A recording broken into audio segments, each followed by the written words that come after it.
Question, if z1 equal to 2 minus I, z2 equal to z1 equal to 2 minus I, z2 equal to 1 plus I, then find value of mod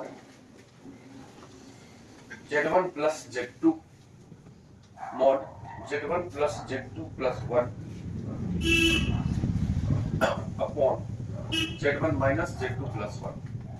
z1 की जगह z1 और z2 की जगह z2 जो value है वो रख दीजिए सीधा, यहां से उठा के z1 और z2 इसमें रखो, देखो क्या आता है, कुछ नहीं सोचना। देखो z1 की जगह z1 रखते हैं 2 minus I, और फिर z2 है तो 1 plus I plus 1 अपॉन फिर z1 माइनस z2 प्लस 1 और मॉड तो लगा हुआ। अब यहाँ पे आई कट गया ऊपर पे, क्या बच गया 2 1 1 4 अपॉन, इसमें नहीं कट रहा है, इसमें ये -1 होगा, ये +1 कटेगा, तो 2 minus I या माइनस I, 2 minus 2I, बोलो रे बोलो, ये मॉड, कोई दिक्कत? तो दो कॉम्प्लेक्स प्रॉपर्टी का नहीं बताया, अगर z1 by z2 पे मॉड है, अलग अलग कर दीजिए, ये अलग अलग, ऊपर का अलग और नीचे का अलग, तो दोनों ऊपर पे अलग और 2 minus 2I पे अलग, क्या दिक्कत? 4 का मॉड तो 4 ही होगा, उसमें I है कि कुछ क्या? ये कॉम्प्लेक्स नंबर का मॉड, रियल पार्ट का स्क्वायर, रियल पार्ट 2 है प्लस इमेजिनरी पार्ट का स्क्वायर, इमेजिनरी पार्ट क्या है -2 I नहीं बोलते, I में जो लगा है उसको बोलते हैं इमेजिनरी पार्ट। I में क्या लगा है -2, एक्चुअली तुम 2 बोल के भी बनाओगे तो बन ही जाएगा, तुमको स्क्वायर करना है तो -2 का स्क्वायर, बोलो 4 अपॉन ये 4 और 4 8, 8 का रूट कितना 2√2, ये कट गया कि आंसर हो गया 2/√2। रैशनलाइज कर सकते हैं इसको, √2 से ऊपर नीचे गुना कर दो, या √2 को 2 को काट देंगे तो √2 डायरेक्ट काट के रैशनलाइज, ठीक है, तो √2 आंसर हो गया। क्या if z is equal to 3√3/2 plus I/2 √3/2 plus I/2 to the power 107 plus √3/2 minus I/2 to the power 107, z is purely real। हम कुछ और पूछना चाह रहे थे, लिख दिया मैंने, चलो साबित करो कि ये प्योरली रियल नंबर है।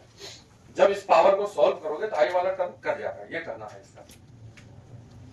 बता तो कोई नंबर प्योरली रियल कब हो जाता है, जब उसमें आई नहीं, जैसे z इक्वल टू 5, ये कैसा नंबर है, प्योरली रियल, इमेजिनरी पार्ट का है।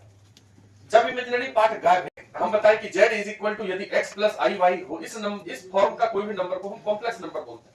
यदि इधर का पार्ट नहीं हो तो ये प्योरली रियल कहलाता है, यदि इधर का पार्ट नहीं हो तो प्योरली इमेजिनरी कहलाता है, सिंपल। और एक होता है z बार, जिसको कॉन्जुगेट बोलते हैं।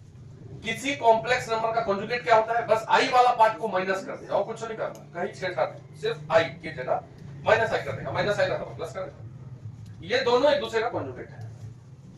तो यदि कोई रियल नंबर का कॉन्जुगेट निकालेंगे, हम z बार निकालेंगे, तो i है क्या तो माइनस लगाएंगे, वही रह जाएगा कि नहीं, समझ रहे? तो इफ z इज प्योरली, बार बार बोलते हैं, if z is purely real, तो वो z और वो उसका कॉन्जुगेट दोनों बराबर होता है, समझे? अगर हम किसी कॉम्प्लेक्स नंबर का कॉन्जुगेट निकाले और नहीं बदले तो क्या समझेंगे, वो रियल नंबर है, समझे? तो जैसे ही बोला है कि प्योरली रियल, तो हमने मन में यही चलना चाहिए, हम बोल दिए हैं मोस्ट इंपॉर्टेंट शुरू में जब लिखा रहता है कि अगर कोई कॉम्प्लेक्स नंबर प्योरली रियल है तो क्या, प्योरली इमेजिनरी है तो क्या, बोलते हैं स्टार लगा दो। जैसे ही प्योरली रियल है, मतलब दिमाग में पहला बात यही चलना चाहिए कि इसका कॉन्जुगेट निकालेंगे नहीं बदलेगा, तो निकाल देते कॉन्जुगेट। कॉन्जुगेट किसको बोलते हैं, आई की जगह माइनस आई, तो ये वाला बन जाएगा वो वाला बन जाएगा वो, कहां बदलेगा, बात समझ रहे? समझ, अगर यहां माइनस आई रखोगे तो ये वाला बन जाएगा, यहां माइनस आई रखेंगे तो ये वाला बन जाएगा, वही लिखा रह जाएगा, ये हो जाएगा -i/2, इस पे पावर 107, ये हो जाएगा प्लस। क्या दोनों में चेंज है क्या ऊपर लिखा हुआ और नीचे लिखा हुआ बदल गया, जगह बदल गया? तो नहीं, इसलिए हम बोलेंगे z बराबर z बार है यहाँ, hence z is purely real, ठीक है? अब यहाँ पे हम क्वेश्चन में क्या लिखा हुआ है, हम तो लिख दिया अपने मन से, हम बगल बाद में जाकर क्वेश्चन देखें। क्वेश्चन में लिखा हुआ था find imaginary part of z।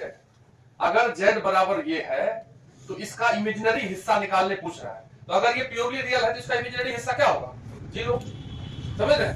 अगर वैसे लिखते यहां तक फिर से आना ही पड़ता, जेड इज प्योरली रियल, इसलिए imaginary part of this Z is equal to 0। बताओ, देखो एक लाइन का बिना देखे ऐसे बिना बनाए पेन नहीं होता। लिखिए argument of complex number.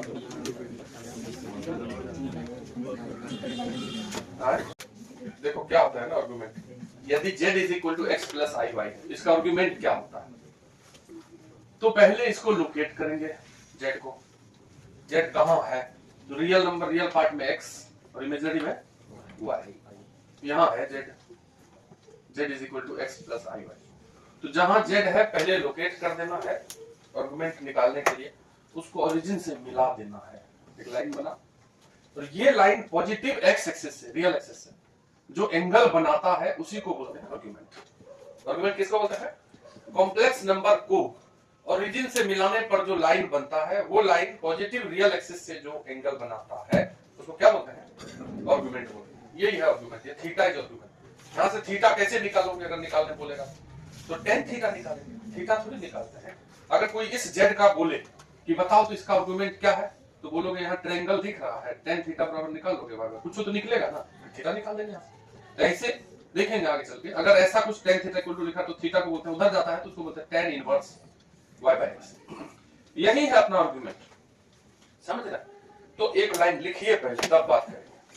Argument of complex number, बाद में फोटो बना लेंगे। Argument of complex number is an angle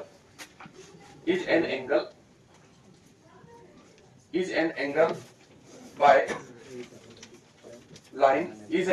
line from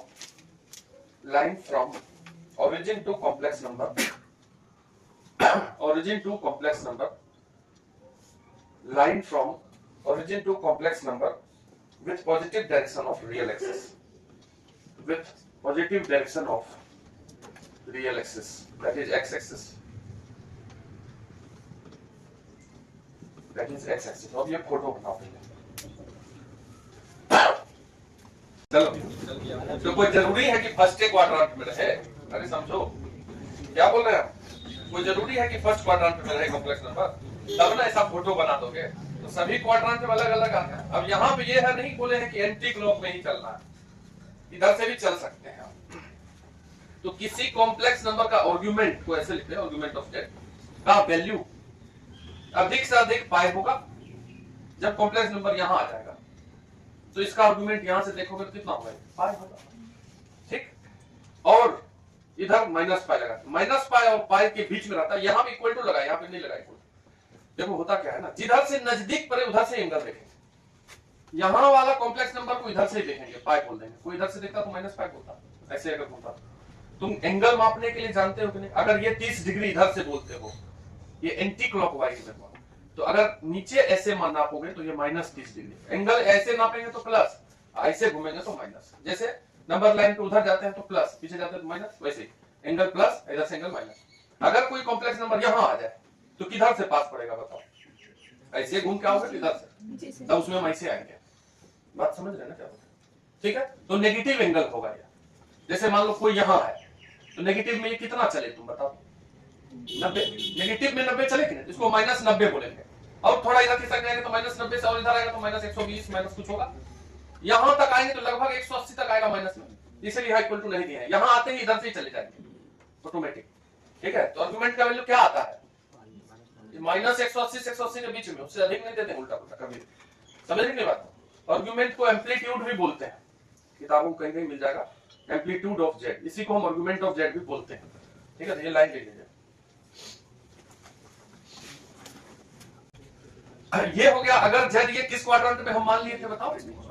first quadrant, अपने ही मान लिए, अपने ही से। अगर दूसरा नंबर हम देख लेते हैं, if Z belongs to second quadrant.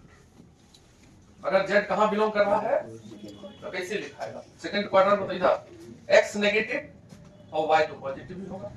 ऐसा कुछ नंबर लिखा रहेगा, रियल पार्ट नेगेटिव रहेगा और इमेजिनरी पार्ट पॉजिटिव रहेगा। ये बात समझ रहे हो ना? अगर x नेगेटिव होगा तभी ना सेकंड क्वाड्रेंट में आएगा, y तो ऊपर ही रहेगा। तो यहाँ है z, ये वाला जो z है जो हम लिखे हुए कहाँ है? यहाँ है। इसको मिला देंगे ओरिजिन से तुरंत।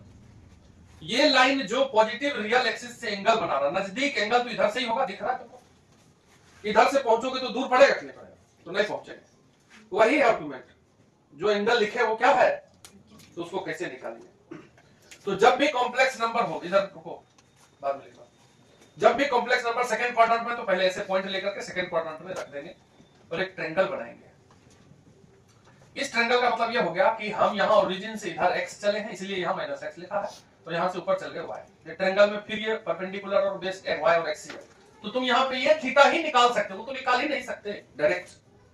ट्रायंगल में ही ना tan थीटा निकालेंगे, तो पहले ट्रायंगल बना के tan थीटा निकाल दिए y बाय x, तो जो थीटा निकालना होगा वो निकल गया। निकालिए, क्या यही आर्गुमेंट है? नहीं, आर्गुमेंट तो काला वाला एंगल है। तो अगर ये थीटा है तो ये क्या होगा, 180 माइनस थीटा, क्योंकि ये पूरे मिला के 180 होता है कि पाई, तो काला वाला प्लस लाल वाला एंगल मिला के 180, इसलिए काला वाला बराबर क्या, अपना जो आर्गुमेंट निकलेगा यहाँ पे जेड का, वो निकलेगा पाई में से ये जो थीटा निकाले हो उसको माइनस कर देंगे, ये आंसर होगा। तो जब भी कॉम्प्लेक्स नंबर सेकंड क्वाड्रेंट में हो तो आर्गुमेंट क्या निकलेगा, pi minus theta. First quadrant में थीटा डायरेक्ट, इसमें कोई पाई माइनस नहीं। ये याद करना है, बता दे रहा तुमको, फोटो बना ले तब याद करना। अगर थर्ड क्वाड्रेंट में हो,